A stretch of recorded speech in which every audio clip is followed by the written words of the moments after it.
It's week 5 and most teams are in the midst of conference battles. But for the Nelsonville-York Buckeyes and Logan Chieftains, they're playing for the 31st time this year. In the TVC Hawking, the Trimble Tomcats take on the Miller Falcons and the River Valley Raiders host the Meigs Marauders. And it's all up next. Gridiron Glory!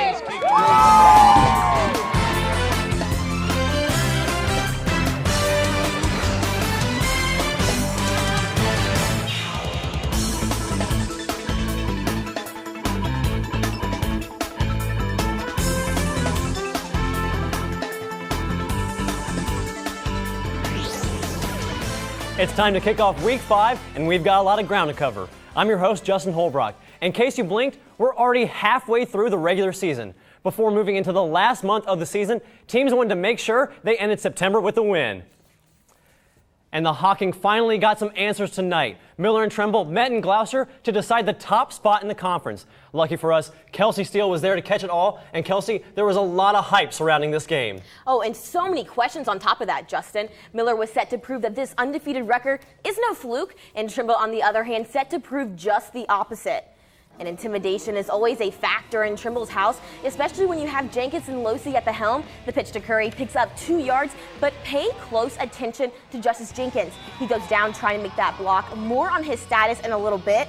That same drive, Losi connects with Hardy up the middle, and Trimble's on the board 7-0 halfway through the first quarter. Miller can't answer, so Cameron Curry takes the spotlight. You're going to hear his name quite a bit tonight. Just one of his 2 trips to the end zone, 13-0 Trimble. Justin, Curry's next look. If it doesn't make top plays tonight, I don't know what our editors are doing upstairs. This one is a beaut. 60-yard punt return. Someone get this kid a Gatorade. 19-0 Trimble. Under a minute left in the first half. Cole Gill drops back, tries to get something going for the Falcons, instead fuels the beast and Jacob Hardy. He picks up roughly 47 yards, puts the Cats in scoring position. Jenkins picks up the 1-yard TD run, and Miller is finally able to answer with 15 seconds left. They head into the locker room down 27-7. Not much left in the tank from there on out. Final score in Gloucester, 56-14. So there's a lot of missed opportunities for Miller tonight, but it sounds like the final score didn't do it justice. They went into the locker room tonight 27-7, but the score really only should have been 13-7. 2 crucial mistakes in the second quarter cost them, Justin. Cameron Curry's 62-yard punt return and Jacob Hardy's interception happened on back-to-back plays. Just a bad stroke of luck for the Falcons made a winnable game that much harder to turn around. Not to take anything away from Cole Gill and company. The QB was 8 for 19 with 95 yards, but it was those 3 turnovers that came back to haunt the offensive unit. I have to give credit to Cody McInnes, though. He played great as expected. The back had 126 yards on 14 carries. He just can't do everything, though, Justin. And it's hard to counter Trimble's power attack. Cameron Curry stepped up tonight when he really needed to. 66 yards on 10 carries. If he brings this kind of play the rest of the season, he'll help open up Trimble's offense, which is a key point Coach Ferris touched with me earlier this week. So 2 teams are locked at 4-1 now. Who do you see taking the top spot of the conference the rest of the season? But Trimble's locked in at that top spot, in my opinion. As long as Justice Jenkins and Nathan Downs stay healthy, they're in good shape. I was informed Jenkins suffered a mild ankle sprain in the first quarter. Didn't hold him back too much in the second half, though.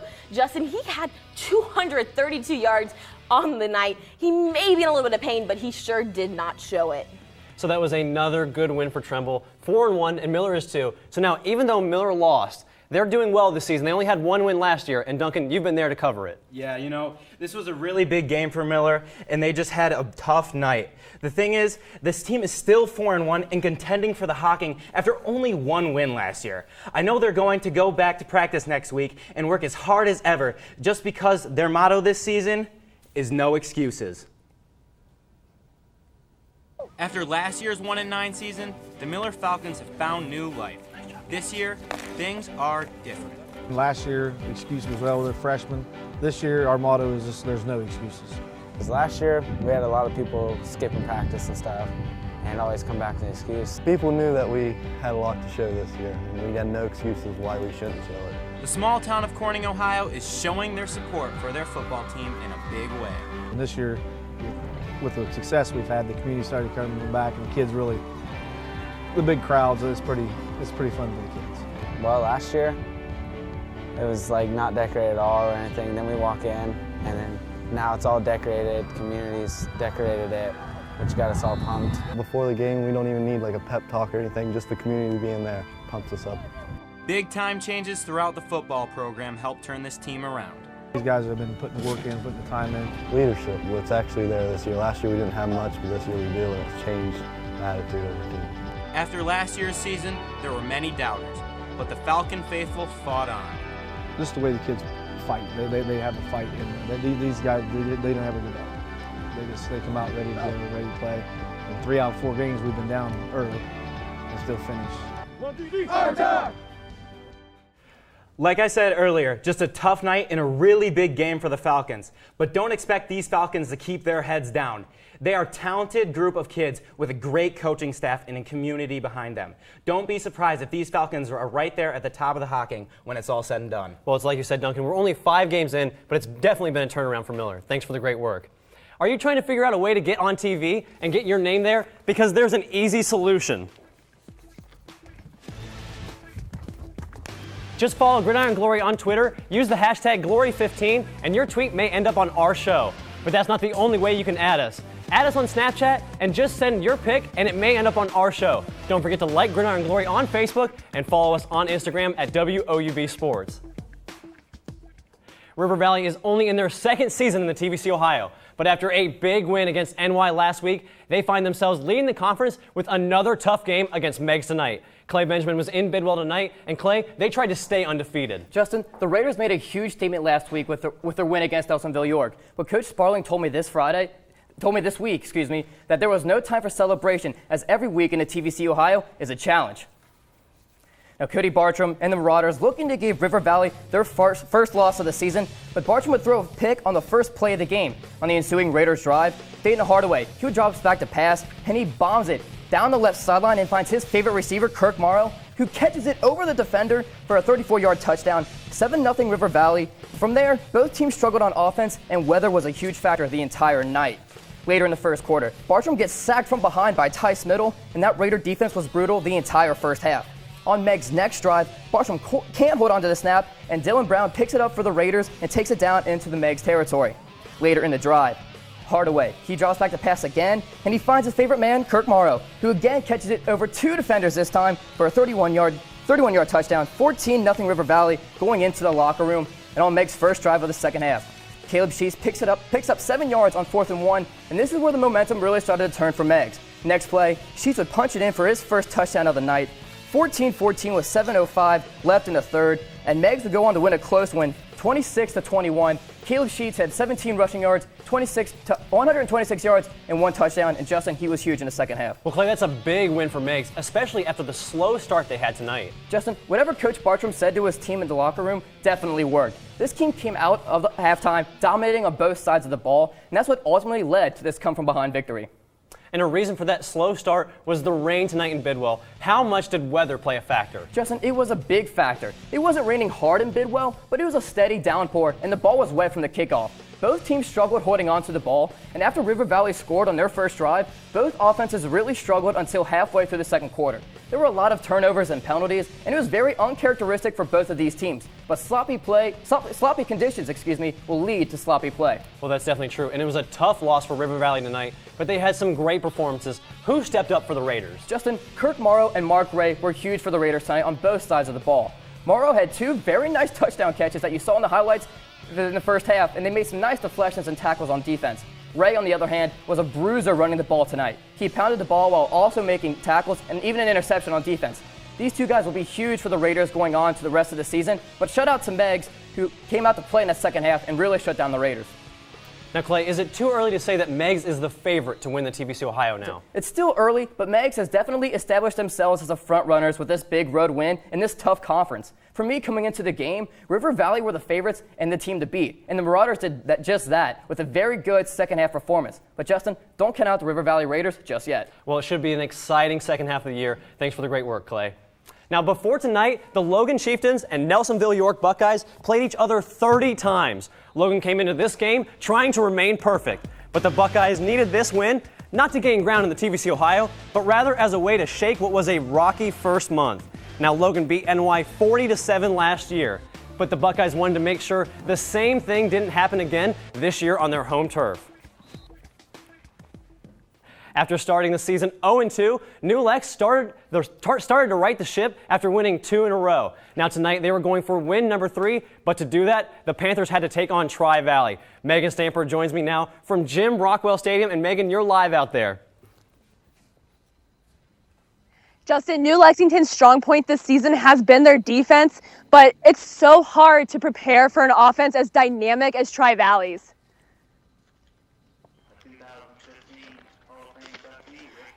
And the parents of former New Lex athletes were accepting awards on their behalf tonight, but Tri-Valley put a damper on the celebrations early.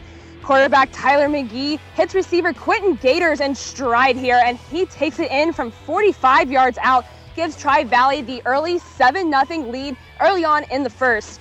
And New Lex quarterback Bradley Cooper is trying to jumpstart his offense, so he's going to take it here himself, 13 yards up the middle for the QB keep. Later on in the drive, Clapper decides to go ahead and show off in the air this time, so he hooks up with Spicer for a 21-yard reception, but that fun couldn't last. Slobodan takes the Williams fumble here, and he's going to run it all the way up that sideline, 66 yards to the house. That's a way to take away a team's momentum. And after the 2-point conversion, Tri-Valley with the early 15-0 lead. Slobodan here with the 8-yard reception, doing some work on offense too. And that sets up this next play. Bryce Farmer, man, can this kid run? 47 yards up the left sideline, takes it all the way into the end zone. Tri-Valley now leads 22-0. And New Lex was trying to get on the board, but Williams fumbles again, and Tri-Valley would recover on the 24-yard line of New Lexington to give them great field position to set up this 2 plays later. Cody Collins, he's going to take it in from 14 yards out. Tri-Valley now leads 29-0 right before half. And later on in that second quarter, New Lex would get the hit on the Tri-Valley QB, but it just wasn't enough for that victory, and Tri-Valley went on to win 35-0. Clapper had a nice game on the ground, 9 attempts for 49 yards, and Colin Slobodan had a dominant game on both sides of the ball, including that 66 fumble recovery for a touchdown. So Megan, it was a big win for Tri-Valley. Why were they so successful against the New Lex defense? You know, Tri-Valley's offense is always hard to contain, but they really just outsized New Lexington in the trenches. They were able to open up huge holes for running backs Bryce Farmer and Cody Collins, and they went to work tonight. So why wasn't New Lex able to get anything going on offense? Yeah, New Lexington really shot themselves in the foot with continuous false start penalties and those turnovers. That first fumble came on just their second possession of the game, and that really flipped the momentum to Tri-Valley's side, and New Lexington was just never really able to get it together from there. So Megan, the big question is, does it look like anyone will be able to stop Tri-Valley? Yeah, Tri-Valley is going to be so hard to stop, and I see Tri-Valley and Maysville duking it out for the NVL title yet again this year. I just don't see any teams being able to stop either offense. Zanesville was able to do it last week against Tri-Valley, but I just don't think that any other team's going to be able to do that again. So this league is going to go through Tri-Valley or Maysville. Well, Maysville has a big game against Sheridan next week, but you're right, Tri-Valley, the team to beat in the NVL. Thanks a lot, Megan. Now, our website not only offers game recaps and previews, but also some of the highest quality pictures from Friday night's action. All you have to do is head over to woub.org and find a breakdown of your team and the conference that they're in. And after you check out our site, be sure to catch full episodes of Gridiron Glory on YouTube. You can watch our show anytime on YouTube, including live streaming it on Friday nights at 11:30. Just subscribe to the WOUB PBS page or follow the link on our website to stream the show live. Now, we just heard about Tri-Valley's dominant win over New Lex, so why not stick with the MVL for extra points? And tonight, we covered Crooksville at West End and Sheridan's game against Morgan. Now, joining me now is Matt Cudahy and Josh Gregory. Josh, we're going to get to your game in a little bit, but first, Matt, what did you take away from your game tonight? Yeah, Justin, we watched Crooksville run game explode, and we realized that West End might be better than we thought. Tonight, the sky looked majestic at Whirlwind Stadium in this matchup featuring 2 MVL rivals. Early Sheridan's defense looked very impressive. They got a lot of pressure in the backfield, racking up the tackle for losses and sacks, basically giving West End absolutely no opportunities in the game. But on the other side of the ball, the Ceramics had their running game cooking all night. The attack headlined by Chaz Love and Dalton Fick and Alan Wolf. So what made their run game so effective tonight? Well, their offensive line was really getting a big push, definitely winning in the trenches. Also, they switched up their play calling a little bit, running a few reverses, swing passes. But West End did, however, begin to show some life in that second quarter with back-to-back touchdown drives, one of which was a one-play, 84-yard touchdown pass. Their offense really started to click at the end. They even scored a season high in points just in the first half. But, however, going into the halftime, the score was tied 21-21. But, however, that surge would be short-lived as they would go on to win. Crooksville would go on to win 56-34. Well, it was a great win for Crooksville. And now, Josh, over to your game. Morgan hasn't beaten the Sheridan Generals since 2007. And in the last 7 years, Sheridan has outscored the Raiders 342-69. So, Josh, was Morgan able to keep this one close? Justin, it was another lopsided win for the Generals. You can change the scoring deficit to 387-76 because Sheridan took this one 45-7. Raider fans, they were excited for tonight's game, but the Generals, they were rude guests on the gridiron. Sheridan wasted no time getting their dominant rushing game going. Ben Rhodes and Derek Gross got things rolling early, scoring the first 4 touchdowns of the night. Then the Generals, they went into the locker rooms up 42-0. Now, it's no surprise that Sheridan came out with a strong offense, but how did their defense look? Justin, the Generals went to war on defense. They held the Raiders to only 49 rushing yards, but I've got to give Morgan credit. They held strong and didn't give up. Late in the fourth quarter, Andrew Buchanan set the Raiders up in great field position off of a 27-yard run, and this set up a beautiful 45-yard connection between Braden Hoskinson and his receiver Cole Eric for the final touchdown, and Morgan's only one. However, the story tonight was that strong Sheridan rushing attack. They had 279 yards on the ground on the night and averaged over 7 yards per carry. Both Rhodes and Gross quite simply ran over that Raider defense tonight. Watch out for these two, Justin, because if you ask me, they can cause some serious damage in the MVL. Well, that's for sure, and they had a big win tonight. Great work, guys. And Josh, happy birthday, too. Now, I mentioned at the beginning of our show, and now it's time, Snapchats of the Week. Our first Snapchat comes from the bus of the Meigs Marauders. In the picture is Meigs wideout Colton Lilly with the caption, "Dreaming about them touchdowns." And our second Snapchat comes from the team they were playing in the River Valley Raiders. The caption says, "Pre-game tape, about to ball." Decide for yourself who won the Snapchat battle, but on the field, Meigs took down the River Valley Raiders 26-21, excuse me. And since we're halfway through the season, it's time to start talking about our mid-season Player of the Year watch list. And since we cover 35 teams, Carly Bell joins me on the desk to help break down the area's top players. You know what, Justin? I don't even know where we should start. We should start with the MVL because let's actually go to Dresden, Ohio, where those Tri-Valley Scotties, that's what they call home. Quarterback Tyler McGee is having a stellar year. He has a completion rate of 75% for about 450 yards. Add on 6 touchdowns onto that already impressive stat line. Our other MVL candidate is Maysville's Chase Roberts. He's been strong in his 4-year tenure at Maysville. He's racked up 287, averaging about 8 a carry. He knows how to catch as well as run with 125 receiving yards for 3 TDs. So the MVL is strong, of course, but now let's move over to the TVC Ohio. You know, I'm going again with a QB and a running back. Take a guess, Justin, at just who I decided to pick for this Well, list. I'd have to say probably Bartram and Sheets. You hit it right on the spot there, Justin. Both have been our players of the week, and there's a reason they won that honor and that they're on this list.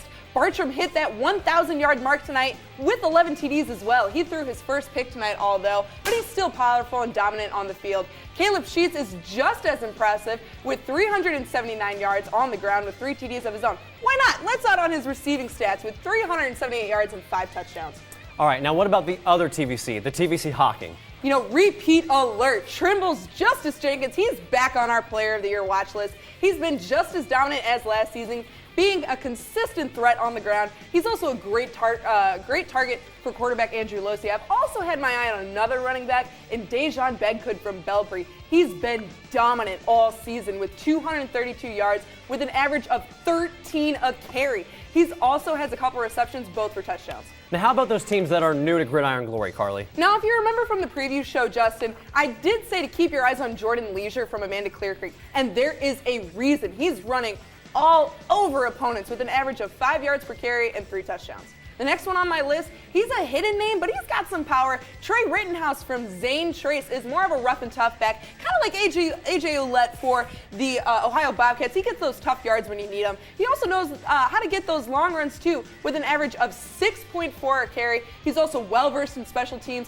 with 135 kick return yards, total of 507 all-purpose yards. Mind you, Justin, it's only week 5. Wow, now the SEOAL, they only have 4 teams, but who are the players that stand out? You know, Justin, I would be absolutely foolish if I didn't put last year's winner, Hunter Sexton, on this list. Even though Sexton did not start tonight and Jackson lost their first game since 2013, he's still dominant. 123 yards in the air and 3 touchdowns. We also have another QB from the SEOAL, Lane Little from Logan. Little is leading his undefeated Chieftains with his completion rate of 60% and 17 scores. Look at those yards too. 1,000 even. He has been absolutely phenomenal. He also knows how to use his feet with a rushing touchdown and 67 yards. Hey, I'd like to have him as the Bears starting quarterback if I was in those positions right now. Well, I don't know about that. So here's the final list, 11 players that we'll have our eyes on for the rest of the season as the weeks go by. Obviously, this list will get smaller and smaller until we have our finalists. Now, Justin, which player do you think will shock us most? Personally, I'm thinking Jordan Leisure will creep his way into that finalist list.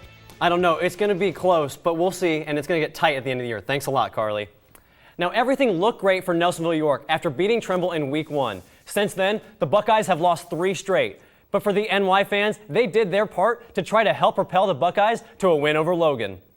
All right, so we're out here in Nelsonville-York, and I'm trying to find my next fan of the week, but I'm having trouble finding anyone. Last year, Logan won 40-7. I gotta know who's gonna win this year and what's the score gonna be. Logan, 100-0. Go Buckeyes! Go Buckeyes! Let's go, Bucks! Let's go Bucks! Let's go Bucks! The thing I gotta know is what's the best part about Buckeye football? Our tradition. What do you think? Same as last year. Same as last year. So we got 40-7 and 100-0 Logan's side, and they said the game was going to be 40-7 again this year. So I got to know what you guys think about that. It's a lie. What's that? It's a lie. Okay, so I'm out here with Patrick, and he's Nelsonville-York's craziest fan, and he's our next fan of the week. Logan and Nelsonville-York, they've been rivals since their first clash in 1967. Logan has dominated the Battle of Route 33, holding a 23-7 series record. But the Buckeyes, they were looking to put a dent in that tonight.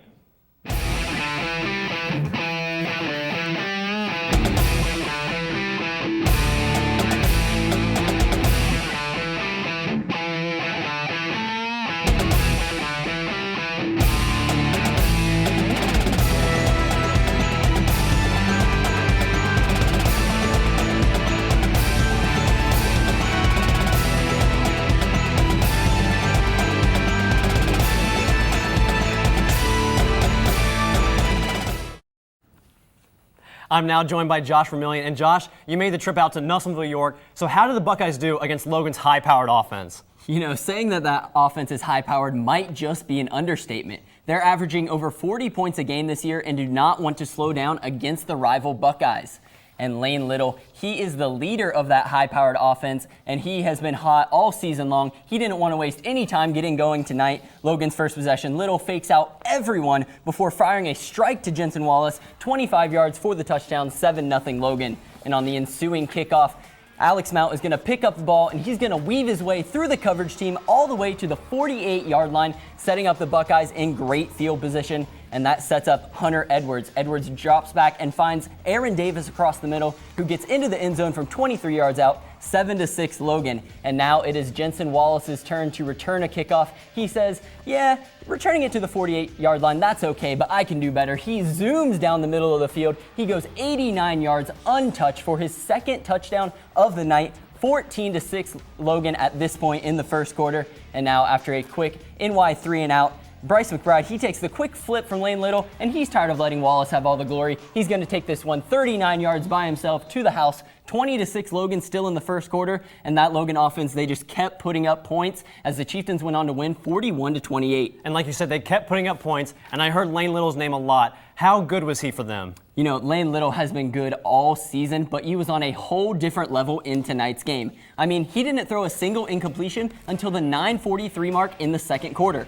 Up until that point, he had completed all 5 of his attempts and had a touchdown. He was absolutely slinging the ball all over the field. Little was hooking up with favorite targets Isaiah Smith and Jensen Wallace, as well as finding the dump down throws to Bryce McBride out of the backfield. His line was giving him time to throw, and he was just making all the right reads out there, Justin. And I know Nelsonville-York went through a lot this week with their head coach resigning and everything that came from that. How did they respond? You know, the Buckeyes, they came out with energy, and it looked like they wanted to prove that they could compete with Logan despite being the clear underdogs. Interim head coach Eric Dean had his team fired up, but frankly, they were just outplayed by the Chieftains. Logan's defense kept running back Alex Mount pretty much in check. Sure, they missed a couple of tackles, but they swarmed to the ball and were able to tackle by committee a lot of the time. And you know, like I said, they held Alex Mount to just about 68 yards on the game tonight. And on the other side, Bryce McBride, he had 18 carries, 112 yards, and 2 touchdowns in the win. So Logan, they are now 5-0. How are they going to do in the SEOAL? Well, you know, at the beginning of the season, Jackson was the clear favorite to run away with their second conference title, but look out for the Chieftains. The Logan offense has shown that it can put up points against anyone. The trio of McBride, Smith, and Wallace gives Little plenty of options on offense, and I don't see anybody, even the Jackson Ironmen, slowing down these Chieftains. Another great win. Thanks for the great work, Josh. Now, our first tweet of the week comes from Seth Matheny. He sent his tweet over last weekend after Miller's game last week. The picture was taken by his wife, and I have to agree, Seth, that is a pretty awesome picture. And our second tweet of the week comes from New Lex fan Queen Zoe Stenson. Now, I featured the Panthers student section on the first week's show, and I couldn't help doing it again for their neon night. But the student section was the only bright spot for New Lex as they lost 35-0 to Tri-Valley. And following up our top tweets of the night, we have our top plays. Tonight we saw a few teams move one step closer to the playoffs, and there were more than enough plays to make that possible. Coming in at top play number 3, we have Trimble Tomcat punt returner Cameron Curry. He makes a cut to the right, and look at all those blockers in front of him. He makes another cut to the inside, and from there, it's nothing but green grass ahead of him. 60 yards to the house. Trimble wins this one 56-14. Now, top play number 2.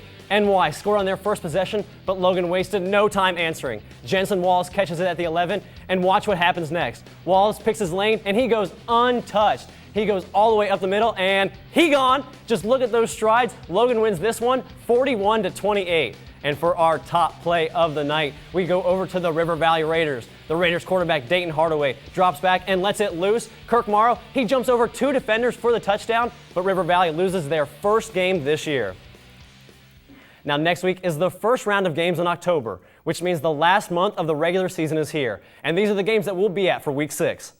This part of the season is where conferences are won and lost. Our first game features the only 2 TVC hockey teams that have won the league in the last 5 years, the Trimble Tomcats and the Wahama White Falcons. Trimble continues its dominance in the hockey, while a win over the Tomcats would turn Wahama's season around. For extra points, Southern travels to Fedhawk. Meanwhile, the Jackson Ironmen and the Warren Warriors kick off SEOAL play when they take on each other in Vincent. Warren sits at the bottom of the conference, but will look to take down an Ironman team that has been rolling through its competition. The Nelsonville-York Buckeyes will try and figure things out in the TVC Ohio, but they will have their hands full on the road with Caleb Sheets and the Meigs Marauders in our Game of the Week. And for Fan of the Week, I'll make my way out to check out some MVL action. 2 of the top teams in the conference will square off when Sheridan plays Maysville in this high-stakes league game. And finally, we'll be at Fairfield Union for their game against Amanda Clear Creek. Now stay up to date by following Gridiron Glory on Twitter. And remember, there's nothing better than Friday nights and Gridiron Glory.